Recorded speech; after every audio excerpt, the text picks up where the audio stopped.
हरे कृष्णा, राधे राधे भक्तों, आप सभी का स्वागत है आपके अपने चैनल पर संदीप भक्ति ज्ञान गंगा में। भक्तों, आज की इस वीडियो में मैं बताने वाली हूँ कि आपको वैशाख मास के शुक्ल पक्ष की तृतीया तिथि को अक्षय तृतीया का पर्व त्योहार मनाया जाता है। इसे आखा तीज भी कहा जाता है कहीं कहीं पर, और इसे गर्मी की दीपावली भी माना जाता है। तो देखिए इस दिन हम किस प्रकार से अपनी द्वार का पूजन करें, किस प्रकार से चौखट दहलीज जिसे कहते हैं उसका पूजन करें। आज की इस वीडियो में आपको वही बताने वाली हूँ।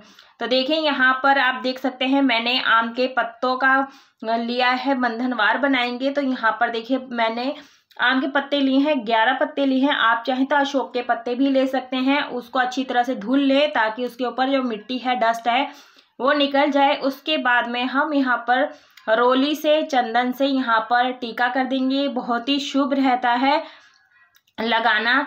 तो देखिए हमारे जितने भी मांगलिक कार्य होते हैं उन सब में बंधनवार का बहुत अधिक महत्व रहता है। तो इस तरीके से देखिए आप इस पूजन को चाहे तो देखिए सुबह सुबह अक्षय तृतीया के दिन सुबह सुबह ब्रह्म मुहूर्त में, या फिर सुबह सुबह जितनी भी जल्दी हो सके द्वार पूजन में जरूर से करना चाहिए। तो शुद्ध होकर के स्नान आदि कार्यों के बाद में जो हमने बंधनवार बनाया है, इस प्रकार से कलावे की सहायता से बना लिया है, आप देख सकते हैं अच्छी प्रकार से सजा लिया है, उसे हम यहाँ पर चौखट पर लगा देंगे।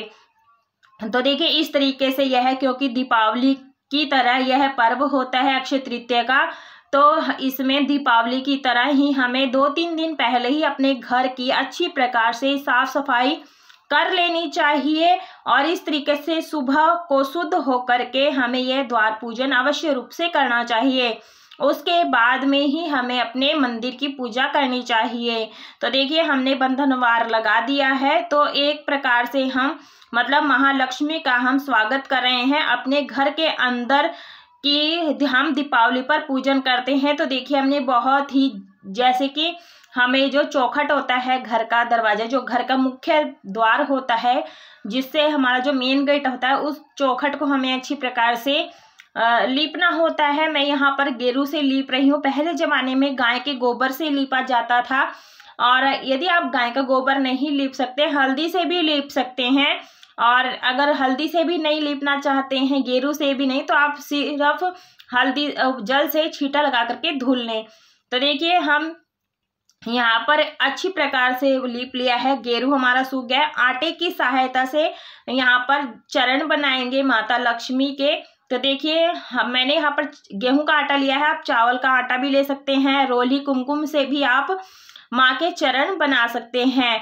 तो देखिए यदि आप किराए के मकान में रहते हैं तो इस पूजन को आप जो रूम लिया है आप उसमें भी अपने द्वार पर पूजन कर सकते हैं। यदि आपने फ्लैट के बाहर रहते हैं, फ्लैट में रहते हैं, तो आप फ्लैट के बाहर भी इस पूजन को कर सकते हैं। अगर आप इस प्रकार से लाल मिट्टी से लीप लें और इस प्रकार से पूजन कर ले अच्छे प्रकार से, तो भक्तों अपने क्षेत्र के अनुसार से दिन सुबह सुबह इस पूजन को कर लेना है चाहिए। यदि सुबह नहीं कर पाते हैं तो शाम को अक्षय तृतीया वाले दिन शाम को प्रदोष काल में भी आप इस पूजन को कर सकते हैं। तो इस प्रकार से अच्छे से हमें यहाँ पर बनाना है। तो देखिए हमें माता महालक्ष्मी के चरण अकेले नहीं बनाना है, हमें भगवान विष्णु जी के भी चरण बनाने हैं।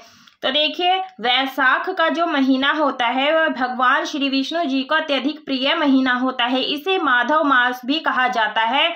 यहाँ पर देखिए मैंने चरण बना लिए हैं।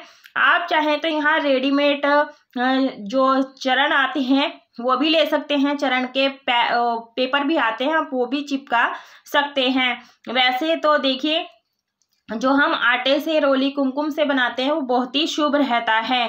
तो आप इस तरह से जरूर बनाएं, इस तरीके से उनका स्वागत करेंगे। तो हमने यहाँ पर स्वास्तिक भी बना ली। देखिए ये सूर्य निकल रहे हैं, उदय हो रहे हैं, सुबह सुबह का समय है। देख पा रहे होंगे कि दिन हमारा कैसे है। तो देखिए साथ में चंद्रमा के भी दर्शन हो रहे हैं, आप देख सकते हैं चंद्रमा भी साथ में है, दिखाई दे रहे हैं। तो इसी समय हमें इस पूजन को करना होता है। तो आप अच्छी प्रकार से बना सकते हैं। आप घर में रंगोली भी बनाएं तो बहुत ही शुभ रहता है। तो देखिए हमने यहाँ पर बना लिया। उसके बाद में हम यहाँ पर स्वास्तिक बनाएंगे। तो मैं यहाँ आटे से स्वास्तिक बना रही हूँ, आप हल्दी से भी बना सकते हैं, क्योंकि हम जो भी पूजन करते हैं बिना गणपति जी के ध्यान के इस पूजन को नहीं करते हैं, किसी भी पूजन को नहीं किया जाता। स्वास्तिक में हम गणेश जी का ध्यान करते हैं, तब हम इस पूजन को करते हैं। तो देखिए हमने अच्छी प्रकार से लगा लिया है। उसके बाद हम यहाँ पर चंदन रोली रख देंगे। तो भक्तों जो ये चरण होते हैं ना, अंदर की तरफ आते हुए बनाना है। तो इस प्रकार से हमें रखना है और सभी को हल्दी रोली हम यहाँ पर अर्पित कर देंगे। तो देखिए यह जो पूजन है हमें घर की तरफ मुख करके ही करना है, उसे इस तरीके से धूप दीप हमें रखना होता है। तो देखिए मैंने यहाँ पर 2 बाती को एक बना करके रखा हुआ है। देसी घी का आप दीपक तैयार कर ले, और दीपक का भी हमें पूरे विधि विधान से पूजन करना है। जो दीपक का मुख है घर की तरफ होना चाहिए, अंदर की तरफ होना चाहिए। और यहाँ पर हल्दी रोली अक्षत से हम यहाँ पर पूजन कर लेंगे। तो देखिए सिंपल साधारण सी पूजन होती है। देखिए इसी प्रकार से हम चौखट का पूजन दीपावली पर भी करते हैं। जितने भी हमारे शुभ कार्य होते हैं ना, तो महालक्ष्मी का स्वागत करने के लिए इस प्रकार से हम दीप प्रज्वलित कर लेते हैं। तो कुछ लोग तो पूरे वर्ष भर डेली एक दीप जरूर महालक्ष्मी के नाम का अपने द्वार पर लगाते हैं। इसके बाद में हम इस तरीके से हम यहाँ पर सभी को पुष्प समर्पित कर देंगे। तो देखिए माता महालक्ष्मी विष्णु सहित हमारे घर में सदैव के लिए विराजमान रहे, हम अपनी कृपा बनाए रखें इस प्रकार से। तो इस तरीके से हमें अक्षय तृतीया के दिन अपने दहलीज पूजन करते हैं, चौखट का पूजन करते हैं, तो हमारे घर में अक्षय सुख समृद्धि का वास होता है। बहुत ही पुण्य कार्य दिन होता है। तो इस दिन देखिए परशुराम जयंती भी मनाई जाती है, चंदन यात्रा भी प्रारंभ हो जाती है, बद्रीनाथ के कपाट भी खुलते हैं, तो आभूषण राहत है। तो पूरे दिन बहुत ही शुभ मुहूर्त है, बहुत ही विशेष दिन होता है अक्षय तृतीया का। तो देखिए यहाँ पर हमने क्षमा प्रार्थना मांग ली है, इस प्रकार से आप जरूर से करें। आज के दिन आप अक्षय पुण्य की प्राप्ति कर सकते हैं, जो भी हम धर्म कर्म का कार्य करते हैं। और आज के दिन हमें दवाई नहीं खरीदनी चाहिए। आई होप आप